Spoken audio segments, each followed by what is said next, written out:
Аллах Таала Муса пайгамбардан сураган. О Муса, мен үчүн эмне кылдың? О Раббым, сен үчүн намаз окудум. Намазды буйруганым үчүн окудум. Орозо кырмадым. Орозону ден соолугуң чың болуш үчүн кырмадың. Зекет, кайры садака кылдым. Кайры садаканы башыңа түйшүк маселе кырсык бале келбештик үчүн садака кайрымдуулук кылдың. Ошондо Муса пайгамбар ыйлаган. О Раббым, сен үчүн эмне кылайын? Эмне кылайын сен үчүн деп. Эмне кылайын? Bir адамды дос тут.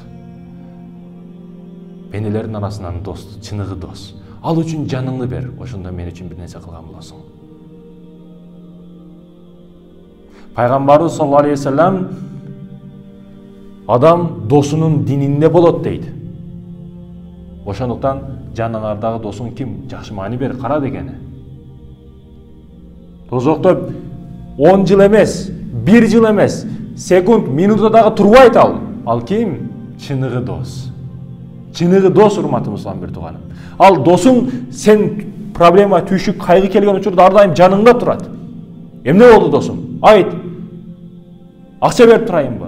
Эмне керек? Бардыгын берем дей турган дос. Телефонду өчүрүп жок болуп кетпейт ал. Не зона кылып өчүрүп таштабайт ал телефонду ишиң түшкөндө. Эмне маселең бар деп айтып турат ар дайым. Башыңда эмне көйгөй маселе бар, бардыгы ошол досуңдун дагы башында болот. Сенин башында ойлондурган нерсе ал досуңду дагы ойлондурат. Ал чыныгы дос. Жашоодо урматтуу мусулман бир тууганым, мындай достор бирөө же экөө болот жашоодо. Чыныгы дос, ар дайым туру бере турган дос. Манас болобу, Семетей болобу, Сейтей болобу, бардык баатырларды карасаңыз, Эртугрул болобу, бардыгы.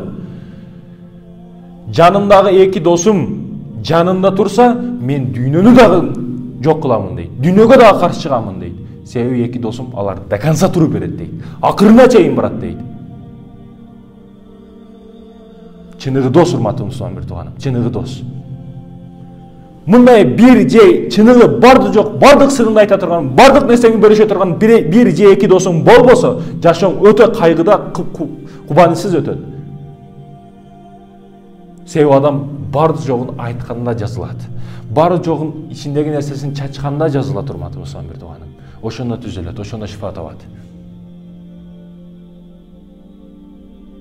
Бирок сен бүгүн кандай дос болдуң? Бүгүн айтышат, досум андай таштап кетти, алдап кетти, жок болуп кетти, сыздатып кетти, урдап кетти дейт. Достон кемчилик издегендер көп бүгүн. Бирок сен бүгүн кимге кандай дос болдуң сен өзүң?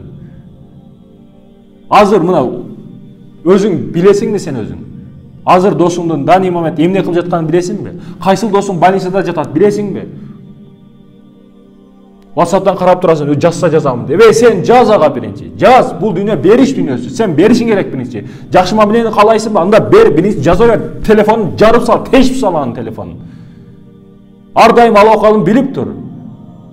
Анын атасын, апасын, бир туугандарын алабалын билип тур. Чыныгы дос болуш үчүн, урматтуу мусулман бир тууганым. Бир же эки досуң барбы ошондой? Бирок сен өзүң бүгүн кандай доссуң башка досторуң үчүн? Ал ооруганда дегеле мына жооп берсеңиздер, досторуң отурганда акыркы жолу качан бир больницага барып кабар алдың? Кайсы досуңду мындай зыярат кылып бардың? Өзүң билген нерсени жеткириш үчүн, дават кылыш үчүн акыркы жолу качан бардың досуң үйгө? Бүгүн досум андай мындай дейт, таштап кетти. Жанды бериш оңой дейт. Бирок жанды беришке татыктуу дос табыш кыйын дейт. Дос табыш кыйынбы? Дос табыш оңой. Сен өзүң дос болушуң керек ошого жараша. Андай дос ар дайым табылат. Арстан менен арстан дос болот, урматтуу мусулман. Коён менен коён. Качан көрдүң арстан менен коёнун дос болуп жүргөнүн? Ошондуктан, урматтуу мусулман бир тууганым, сен бүгүн кандай доссуң? Бирөөлөр үчүн кандай доссуң? Ар жума күнү тоолорго чыгып ойлономун. Ар бир теманы коюп алып өтө катуу ойлономун. Дос тууралуу ойлонгон кезимде мен өзүм кандай дос болдум? Сен бүгүн кандай дос болуң досторуң үчүн? Пайгамбарыбыз тамак берсең, Жемиш берсең, Кудайдан корккон таква жакшы адамга берген дейт. Сен берген тамактын күчү менен уурулук, зулумдук, жаман иштерди кылып койбосун деди.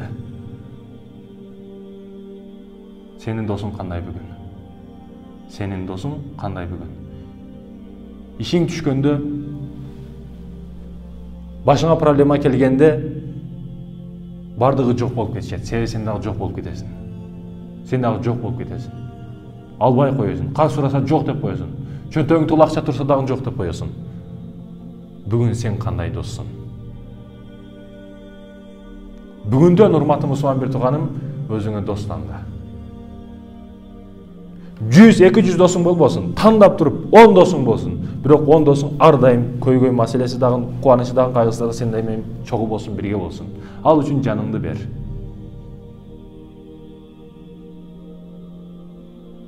Ал менен чогуу бол, бирге бол ар дайым. Чыныгы дос, урматтуу мусулман бир тууганым. Адам достун дининде болот, дос тандашты адашпагыла, досуңарды карагыла дейт. Досуңду айткын, мен сенин келечегиңди айтам. Досуңду айткын, сенин кимдигиңди айтам. Негизи дос менен акыреттеги ишиң дагы дайым болот. Досуңду айт, келечегиң дайым болот. Бирөө иш сурап келсе, анын досун менен качан жолукканын, досун качан кабар алганын, досун канча саат саарлап кабыл алышын сурасаң, ал качан жооп берет, кантип жооп берет? Эгер эртең менен саарлап 7-де досума чалып, телефон кылып, саарлап үйүнө өтүп, же окууга чогуу кетип жаткан учурумда аны ойготуп кетемин десе, демек жумушка алсаң болот аны. Ал кишини ишке да алсаң болот. Себеби саат 7-де 6-да туруп досуну багымдатка тургузган, досун өзү каалаган жакшылыкка каалаган дос адам, ал сенин жумушуңа дагы кечикпейт. Эгер досуң 2-3 күндө кабар алып турса, сени дагы кабар алып турат, жумушуң дагы кечикпей келет. Ошондон урматтуу мусулман бир тууганым, досуга карап мамиле кыл. Сен бүгүн бирөөгө кандай доссуң?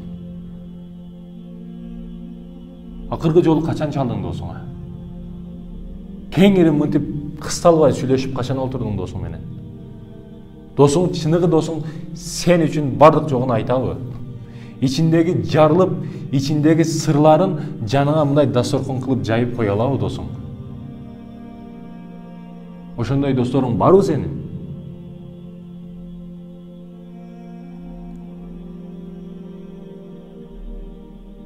Дос. Албетте дос, урматтуу мусулман бир тууганым. Сенин досуң. Ассаламу алейкум ва рахматуллахи ва баракатух.